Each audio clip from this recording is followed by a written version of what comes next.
Hey everyone, welcome back to another episode of Kick Off Your Damn Heels. This is Dr. Teralyn, and today I have a special guest, Reverend Connie, and she's going to introduce herself in a minute. We are going to talk about how the things you do to calm stress and anxiety can actually make it worse. And I think this is a very poignant topic because self-care, stress reduction, all of this is so prominent on the internet right now, and it actually can cause things to become worse. And I'll talk about my experience with that when we get involved in the conversation. But right now, I would like to introduce Reverend Connie. Hey, Connie, how are you? Hi, Teralyn. Great. How are you doing? Good, good. So why don't you tell everyone a little bit about yourself, and we will continue from there. I'm Reverend Connie Habush, and I've been a licensed marriage and family therapist since 1999, and a yoga teacher for even longer than that. I focus on bringing the spiritual and philosophical aspects of yoga into the practice. And I'm also an ordained interfaith minister, so I weave all of that together in a nice body, mind, spirit synergy, if you will. Right. And I have a book coming out. Yeah, like you weave a lot of things together. I have a book coming out sometime this summer. It's called Awakening from Anxiety, a spiritual guide to living a more calm, confident, courageous life. Awesome. So make sure that if you haven't already done that, we'll put the title of your book in the show notes so people can check that out later when it's released from you. So I want to make sure they can get their hands on that information from you. All right. So let's get started about the things that you do to calm stress and anxiety can actually make it worse. So give me a little background on why you felt this was an important topic first.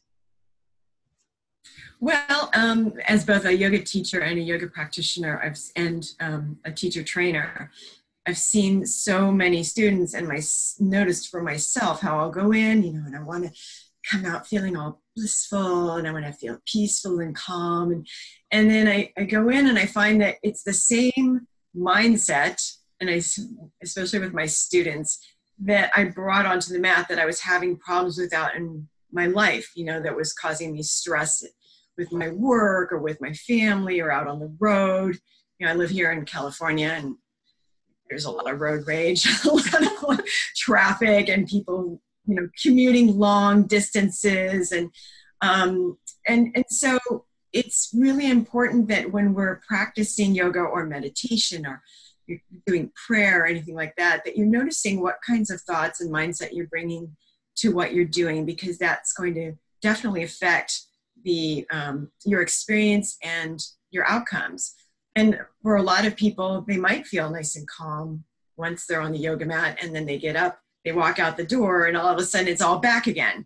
Mm-hmm. So the book is addressing a lot of things that people who are pursuing yoga, meditation, want to do prayer, do chanting, do any kind of spiritual practice or calming practice to help them shift their internal state and their thoughts and work with their anxiety actually in a whole new way.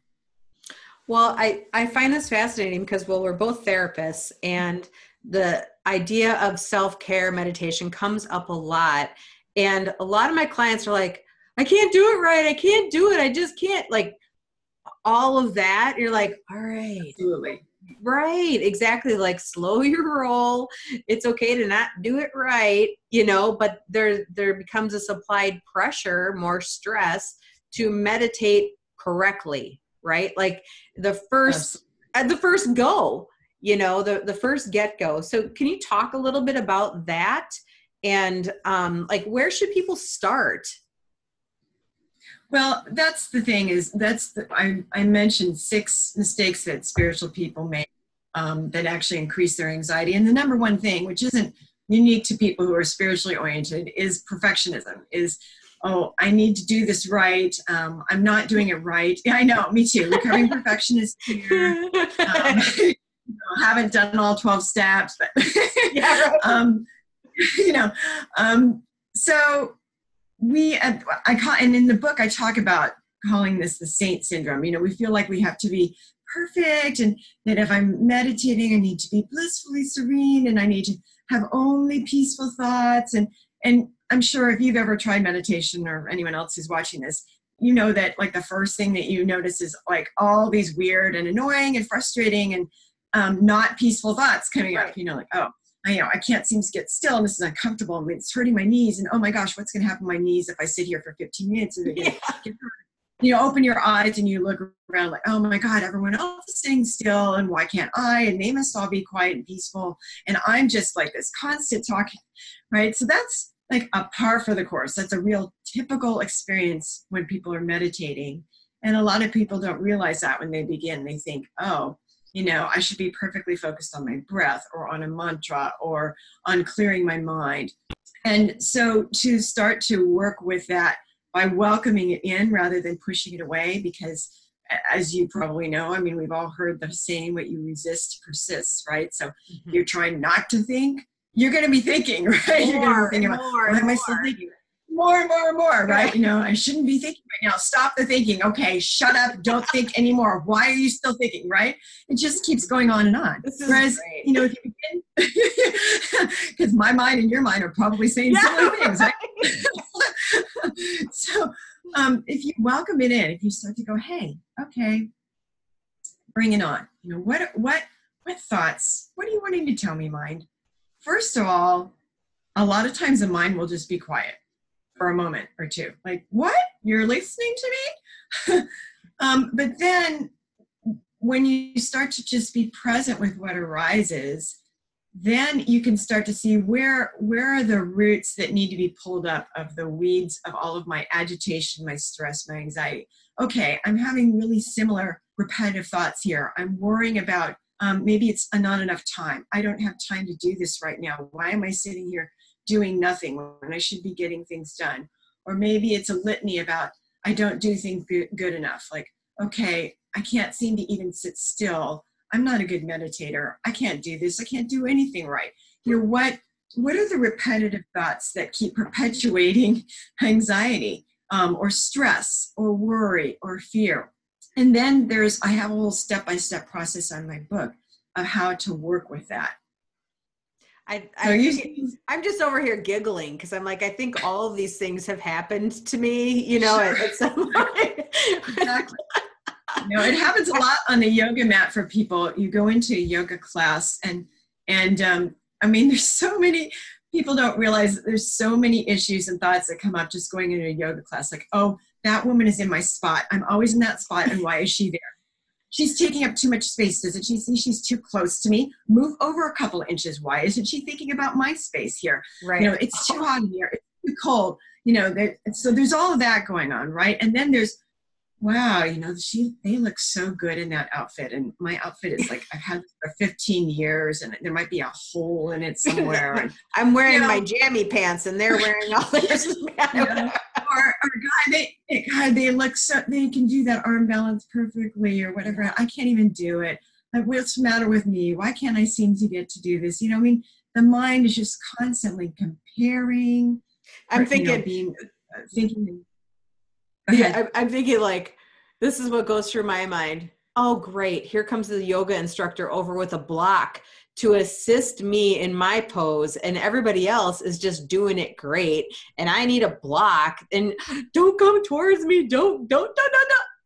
Here's the block. Right. You're like, oh no, they're coming to adjust me. No, Don't adjust me. Don't touch me. I mean, it's just, it's pretty much constant. And when we can start to explore what are those parts of ourselves that are saying those things, what do they really need? Why is it that I feel I need to constantly compare myself? What is it that's going on inside of me that doesn't feel good enough or sufficient in this moment? And to really try to come back to this present moment. I talk about that. That's my number one and first step, is practicing presence, which is like a mindfulness practice. Yeah. To help us get out of the comparing and what could happen, and what if I fall down if I do headstand, or what if I the teachers ask me to shift something and everyone's looking at me, all of that stuff, to just come back to what's happening right here right now. It's all the what ifs. And also when we talk about all the shoulds that we put in front of it, like I should be doing this better. I should be doing something else. All of the rhetoric that we give ourselves around self-care. I also want to talk about, and the idea of self-care itself to relieve stress and anxiety is something that's so prominently discussed right now that there's a lot of judgment around that too. Like the idea that you're not doing enough self-care, or you're not doing self-care correctly, or, oh my gosh, I got to spend an hour at the gym to self-care, when self-care becomes hurtful, rather than helpful anymore. And I've shared this before, and I'll share it again. I used to be a big runner, and that was my self-care. And that was only within the last 8 years.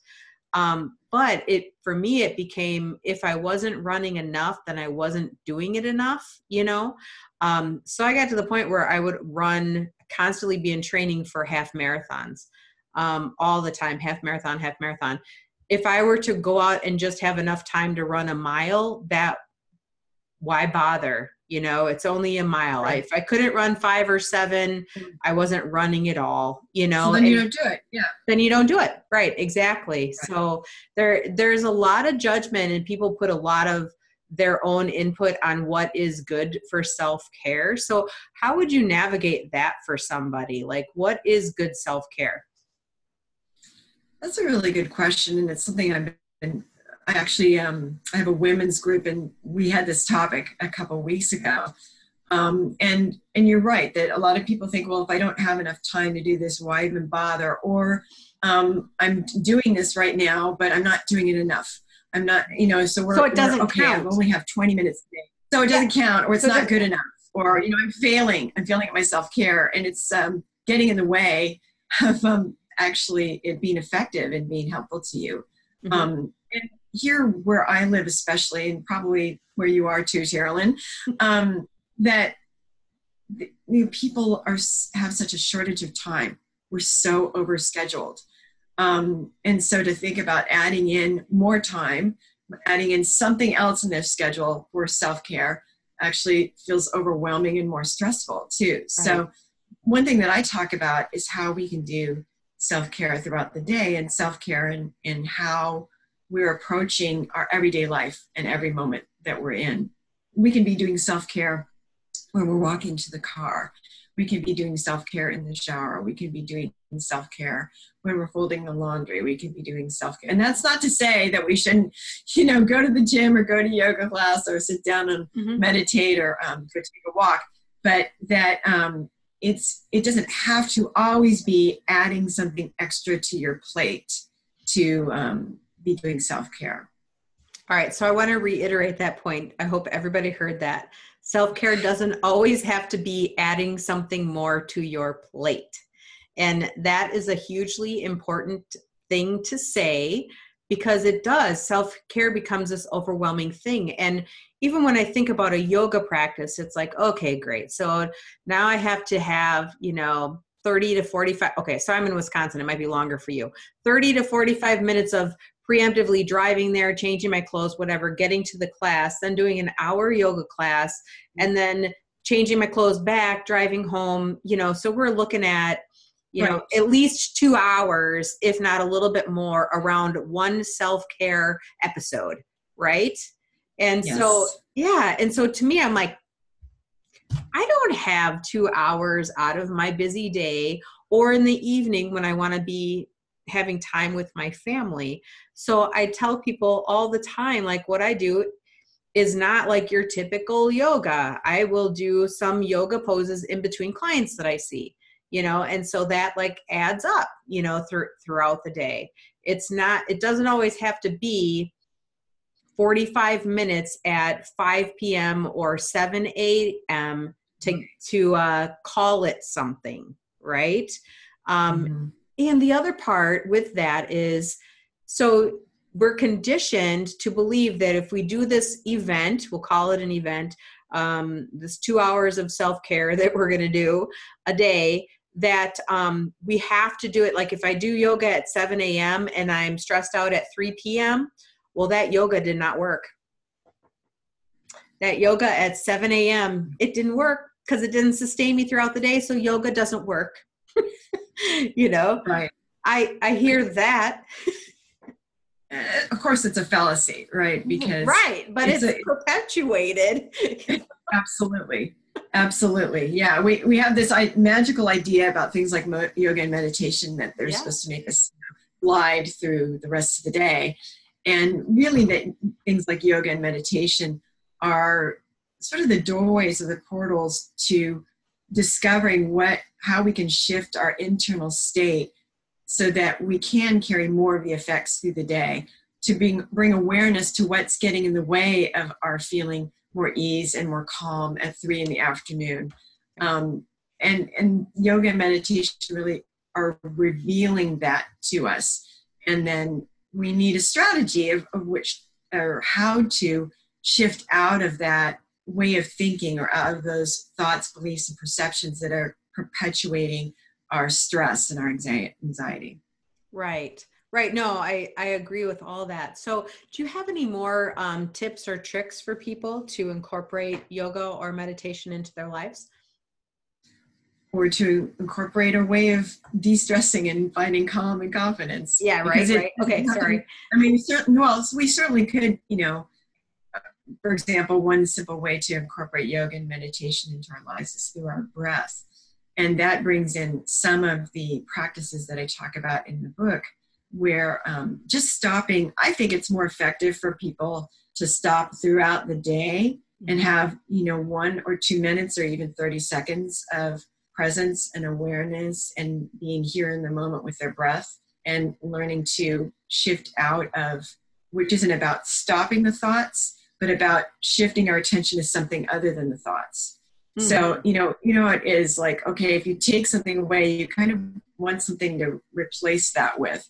So if I say stop thinking or don't think those thoughts, well, what am I going to do instead that's going to hold my attention enough? So if we can shift into right here, right now, feeling the sensation of our breath through our nostrils, or right here, right now, what sounds do I hear in the environment around me?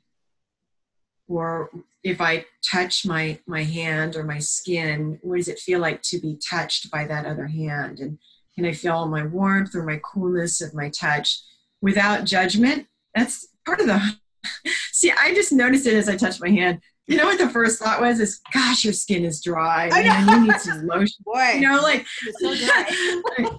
So, I mean, it's a great example. So I had to laugh of how we could do a mindfulness practice, and then we could turn it into the same old litany that causes our stress and our upset, rather than, okay, there's dryness here. So I'm going to be with that dryness. I'm going to notice it, and I'm going to feel it without it being good or bad. So we try to notice, okay, so judgment is coming in here. And can I let go of that judgment for the time being? I can have it back later if I really want it. And just feel, okay, there's some roughness over here. There's some smoothness here. And just be with like the feeling of being touched. We don't very often let ourselves have touch in our culture. We might enjoy a hug or whatever, but like even, touching ourselves sounds weird, right? But touch is what really can soothe and calm us. So just even touching yourself for a moment with mindfulness, with compassion, with kindness. Compassion is one of the, self-compassion is a really important practice that I have in my book. Mm-hmm. That, I'm here with you right now. I'm here with myself right now. If we're not being here with ourselves, how can we really be there for other people? And how can we really let someone else be present with us? Because we're not present with us. We're blah, blah, blah, blah, blahing all the time, right? Right. So those are little ways that, or just going outside. I like to just go downstairs outside on my front lawn and just take a minute or two to notice what birds are around, what's the temperature in the air, to breathe that in, to feel the earth beneath me. I have exercises in my book about grounding and centering. that really just kind of calm and quiet things down even for a minute or two. Then I go back to what I'm doing, and I try to go back to what I'm doing with that clear mindset again. So it sounds like when you're inundated with a lot of negative thought patterns, one thing to do would be to focus. It's almost like focusing externally where you are, what's going on really out here rather than what's going on inside there. Yeah. Using those senses, engaging our senses, because senses are not judgmental. It's our mind that is. Like, if we smell someone left dog poop on your front lawn, you can smell that without, you can get into the judgment, but you can just notice, okay, that smell's really going to bring me into the present moment, right? Right, yeah. If I smell the jasmine climbing over the fence, that's going to bring me into the present moment. If I touch something, if I touch the bark of a tree, that's going to bring me into the present moment. And I can start to let go of evaluating and comparing and judging everything, which is what causes our stress and anxiety. And just be like, this is what it is. The grass it's wet. It has dew on it right now. The leaf is smooth. Just facts, like bringing in the facts, because bringing in the facts of something takes you out of your emotional mind, right? So it's like just the facts, ma'am. So just the facts. So think of factual evidence around you instead of the emotional, judgmental piece of what's happening. Right, exactly. And, we judge and compare all the time. And that's really driving us. In fact, it causes me to feel really tight here in my solar plexus area when I think about that. I think that happens for a lot of people. And what that can do, that tension right down through our center here, is it can cause tension in our vagus nerve. Which some the vagus nerve. The vagus nerve. Yep. It's so essential to calming and relaxing us. And so just letting go there, just kind of starting to relax and massage the solar plexus right underneath the front of the rib cage there and down to the navel, and massaging that whole line along there can start to calm us. And that brings us into the present moment with sensations, not judging or freaking out because, oh my God, it's all tense there. And we're just like, okay, I'm noticing the tension. What can I do to help calm that and to bring ease? I love that. And I tell people all the time to focus on your senses because they're often underused. We use it usually when we smell something good or smell something bad, but usually it's something bad, like, ooh, I don't like that, but we don't really tap into everything that using our senses can offer us in a very mindful manner, or keeping us present, right, in that. So talking about focusing on all those things. And as you're talking about the dry skin, I was like feeling my hands going, oh yeah, that's pretty dry right there. But then I thought to myself, you know what? A good way to self-care would be to throw a little lotion on that today. There you go. So it's kind of about amping up those moments that we have as well. So, all right. Any final words you'd like to express today? Well, I just like to remind people that when you notice those kinds of thoughts and you notice that sort of perception that, oh my gosh, I'm not doing things good enough or not right, or I don't have enough time or any of that, all you need to do is just be with this moment as it is and come back to being present here with yourself and not expect a whole lot. Let go of expectations, because expectations lead to disappointment. Yeah, all the time. Just be here with this moment as it is and see what you can appreciate in this moment as it is. And that's starting to shift your mind from always comparing and things not measuring up to, hey, there's something good here in this moment. I have a nice cushion underneath me right now. I have a nice cozy warm thing wrapped around me right now. I have a moment to be able to stop and breathe, something to be grateful for and to appreciate here right now. And that can help shift you out of stress and anxiety, even if just for a few moments. You got it. All right. So what was the name of your book again? It's called Awakening from Anxiety, a spiritual guide to living a more calm, confident, and courageous life. Nice. And when are you expected to have that released?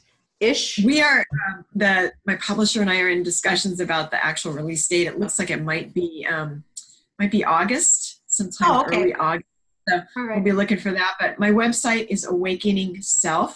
.com, like S is in Sam, ELF is in Frank.com, and find out updates there. And I have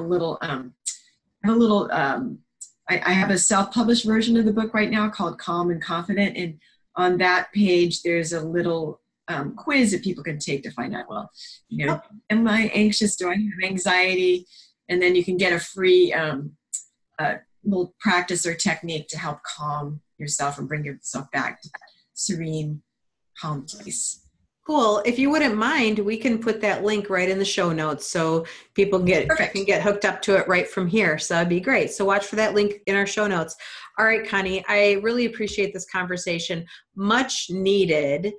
So self-care doesn't have to be stressful. No. So if you find your self-care methods are causing you stress, then we need to do something different. So, right. All right. Well, thank you everyone for joining us, and I hope everyone has a good rest of their day.